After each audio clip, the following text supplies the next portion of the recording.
nothing to do with this. She's pregnant. Good. I honestly, oh my god, I can't believe this. Are you serious right now?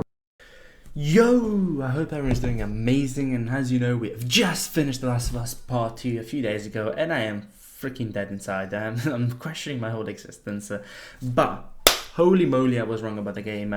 And what if, everyone hated the game, everyone shut on the game, everyone was, you know what, this game is trash. But what if I told you this is actually an amazing game about more than just revenge, about more than just Ellie and her revenge story.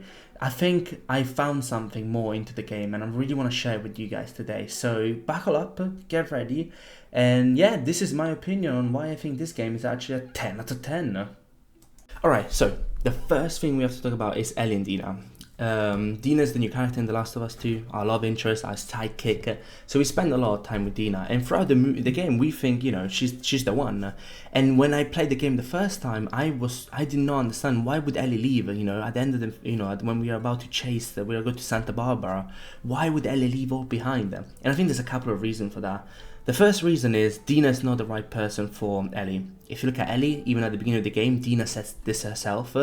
Ellie's reckless, Ellie's adventurous, whereas Dina is more settled down, quiet life kind of person. So they're not the right match. And we see this even more in the end. When we play in the farm, this is Dina's dream. Dina has achieved everything. It worked out perfectly for Dina. She has the farm, she has the kids, she has her wife. So for Dina, this is perfect. She has everything she wanted. But is this Ellie's dream? Is Ellie happy in this version, in this moment? And I don't think she is. And we'll see that in the diary. Dina doesn't support Ellie in her PTSD, but more she says to her to just move on. Don't, just talk about it. Be happy. And I think Ellie's really struggling with that, and she feels trapped. She feels like she's alone even more because she doesn't have anyone that reflects her feelings, which pushes her to leave her. And I think that's why Ellie leaves for Santa Barbara, because that's not her persona, that's not her character. She feels trapped. And to fully explain this even better, let's look at the diary really quickly and see what her own feelings, her own notes are. So here, literally, this is it. This is basically what we were talking about. This is not her dream. When she says that, I feel like I'm doing English literature, but it says, it's sliding, the mask keeps getting heavier, it's sliding on my face. So that means, essentially, that this is all an actor.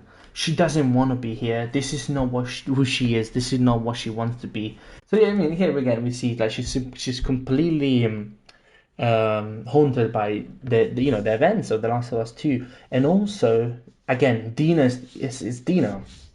Dina is, for Dina, this seems such an easy thing, because it hasn't happened to her. And I think this is a big mistake Dina is doing, is Dina is forcing Ellie, someone who's supposed to be a wild person, to be in a cage.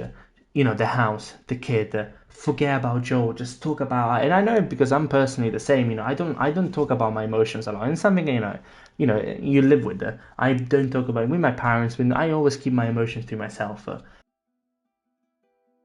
The second very important relationship is the relationship between Ellie and Joel. Joel, unfortunately, did not last very long, and I was devastated. I honestly felt sick when that scene happened. But Joe still plays an important role, even though it's not there anymore. Joe is the symbol of revenge for Ellie. Joe is the symbol of regret, the regret of the choices that she's done before The Last of Us Part 2, because of what he did in The Last of Us Part 1. And the flashbacks are a way to remind ourselves of the remorse and regret Ellie has towards Joel. But then by the end of it, when we see the last flashback, we see why Joel doesn't become a sign of regret, a sign of remorse anymore. It becomes a sign of forgiveness. Becomes a sign of of brightness. And I think that's why he's so powerful in the game. Even though I don't agree with him dying straight away, I honestly was hoping for a different death. But that's why I think what Joel symbolizes in this game is, before is regret and remorse, then is forgiveness.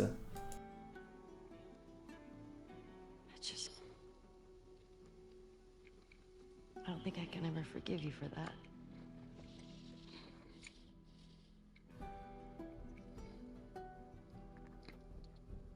But I would like to try.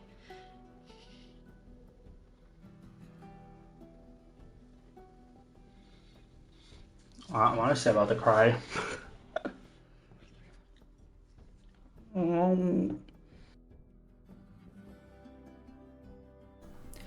Now to the touchy subject, so the difficult one, Joel's death, which I am still to this day very conflicted.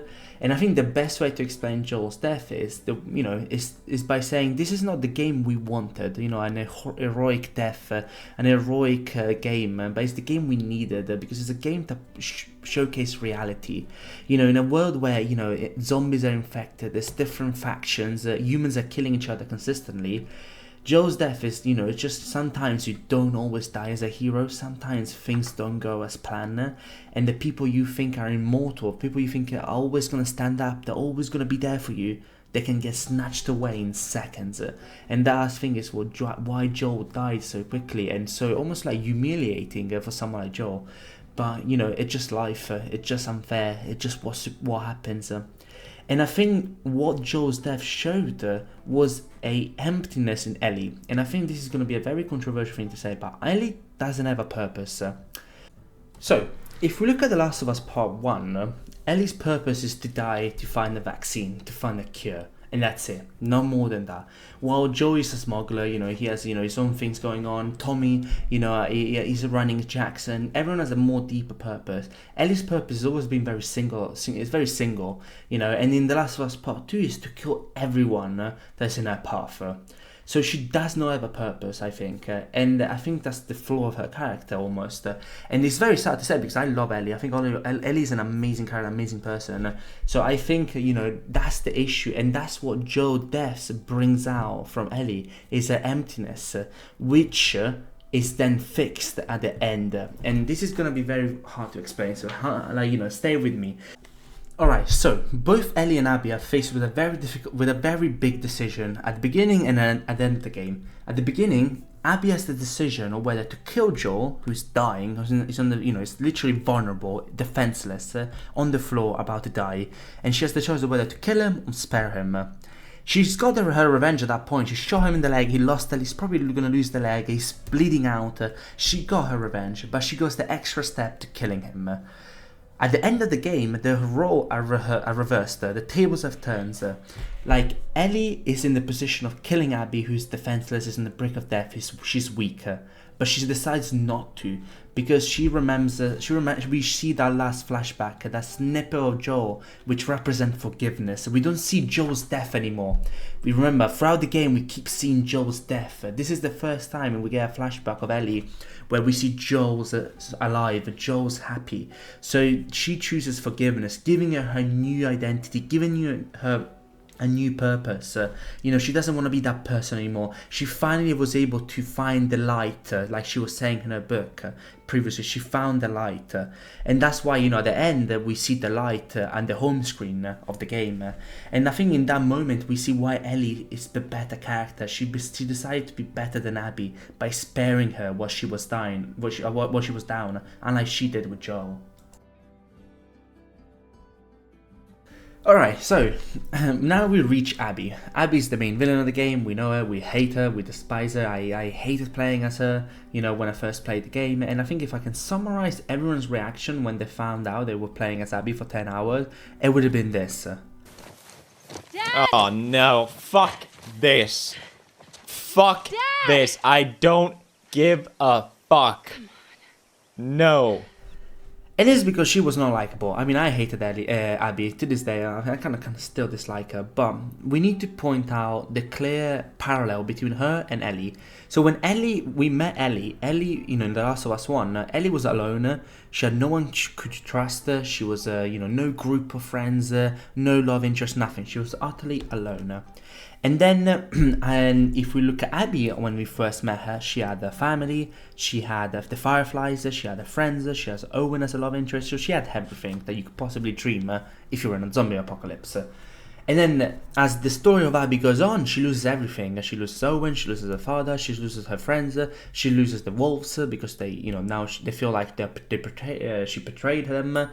And Ellie, similar, she loses everything. Ellie gains everything after The Last of Us 1. She has, Joel, Dina, her friends, the Jackson, Tommy, and even that she loses everything throughout the game, because by the end we have Tommy hates us, Joe died, Dina left us, Jesse died, so we kind of lost everything as well. So we both characters have lost everything after they had everything, so they both went through the exact same grief, and I think the point of the game is showing that there's no right or wrong people in the game.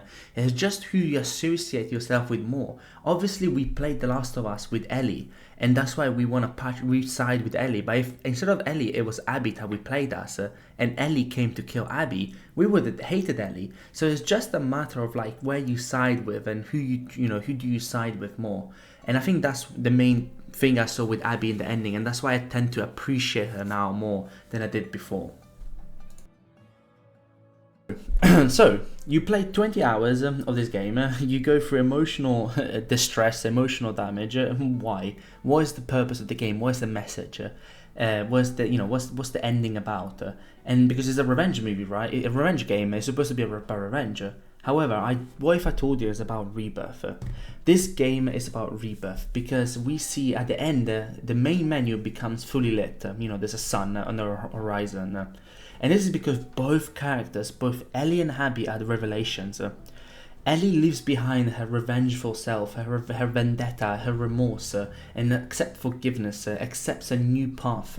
She could have easily killed Abby, like we said, and she didn't, so she accepts a new life. A life where she has to think about herself, a life where she wants to understand what's her purpose, what's her dream, instead of like relying on others to make her purpose, because in The Last of Us 1, it was about saving others. In The Last of Us 2, it was about helping, revenging Joel. It was about, making sure Dina was happy. It was never about herself. And probably this is what the rebirth is about in Ellie. This is what the light she sees, and that's why she might feel lighter now. With Abby, she finally leaves behind her raw and violent self, her obsession with being a soldier, with killing everyone. She realized, like Owen said, there's more to life to it. She doesn't want to do that for the rest of her life. And Lev is the catalyst, it's the reason to keep going, it's the reason to, be better. And we see that when she's about to kill Dina, she stops because she realizes that's not the person she wants to be anymore. She wants to be better. So the ending of The Last of Us 2 is about rebirth. It's setting up a potential, hopefully, Naughty Dog, please, at The Last of Us Part 3, which will explore maybe the characters even deeper. And it shows that sometimes you need to lose everything in order to find yourself, because both characters lost everything and they left behind who they were in order to be better. And I think that's the ending overall. Like, we see a lot of emotional moments. We see Ellie losing her, her father figure. We see Ellie losing her friends. We see Abby losing her friends. Abby being betrayed. But at the end of the day, they managed to bounce back. They managed to find new purpose. And I think the final cutscene of Joel about wanting to be forgiven and Ellie trying to forgive her is absolutely, I think it's what makes the game so good to me. It was that flashback that really resonated a lot. And as Ellie's walking away, and Abby's taking the boat, it's both symbolizing that they're not done. And this is not the end of the story. This is the rebirth to a new story. And I really hope there's going to be more games. Realistically, like I have a couple ideas. I would love to see a The Last of Us kind of DLC where we play as Tommy in Seattle. We play Seattle Day 1, 2, and 3 as Tommy. I think that would be super fucking cool. And also like a more of a horror game where we play as a doctor in Ground Zero. So we see when we were playing as Abby, Ground Zero is where the infections happened. So maybe playing as a doctor who has to escape the hospital and go to like an extraction zone, but you can't fight because obviously you're a doctor, so you kind of have to survive on crafting and running away and surviving the zombie apocalypse. I think that would be an extremely cool thing to do. But yeah, this is it. This is my opinion. I honestly reevaluated everything. When I first played the game, I was going to give the game overall like a 5 out of 10. Because overall the game is amazing. The graphics, the songs, the music, the gameplay. It's really, really fucking good. But the storytelling was shit in my opinion when I first played them. 3 years later, I played it again, absolute masterpiece. I see all the messages. I want to say it's a very complex piece of work, and I think it might be too complex for a game, honestly, because I think in video games we always expect the hero to have an heroic death. We always expect for everything to happen for the best. It's very rare that a studio decides to go the opposite direction. So it's a very bold decision from Naughty Dog, and I think it didn't pay off, but definitely in the long run it will. Because as I said, I replayed this and I definitely do think it deserved a 10 out of 10. It definitely deserved Game of the Year because it was so much fun. I loved every single moment of it. And I do want to say, yeah, thank you Naughty Dog for creating this, and yeah, I can't wait for The Last of Us Part 3. It will be such a cool game. And yeah, so this is my opinion. Again, it's my opinion, so like, don't kill me. And if you have different opinions, let me know. I'm very curious to learn more about this. And like I said, I didn't see a lot of people, you know, validating the game. But yeah, this is what I think. It's about rebirth. It's about, you know, Abby and Ellie being the same. It's about Joel being a symbol of forgiveness and rebirth. I think that's what the whole game plays in. And obviously there's things I disagree with. You know, Jesse dying, I don't agree with. You know, there's a lot of things I still don't agree with. But I think overall it was an amazing game. But yeah, thank you so much for staying. We're streaming GTA 5 campaign, I think at the moment, so please check it out if you ever, you know, come and say hi. And yeah, no, thank you so much for staying. Love you all. Stay safe, and I can't wait for The Last of Us Part 3. Hopefully it'll be soon. Please don't be another 7 years. But yeah, love you all. Bye.